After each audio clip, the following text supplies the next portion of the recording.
Hi, it's Brooke with WTI. If you're looking for a way to bring enjoyment to your day, usually for me that's a cup of tea. You definitely want to check out this glass tea kettle infuser with 4 teacups by Moss and Stone.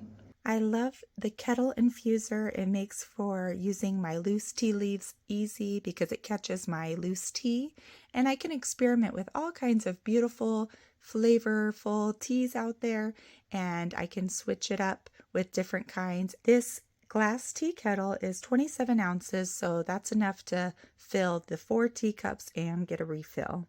I love that the pouring is super smooth. It has a non-drip spout, and when I grab the handle on the side, it's sturdy, it's easy to use. I also appreciate that I can microwave it as well. And I like that the 4 teacups are double walled, so that helps with keeping the tea nice and warm on the inside.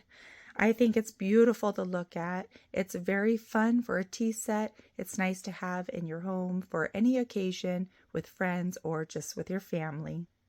I love it, but that's just my point of view.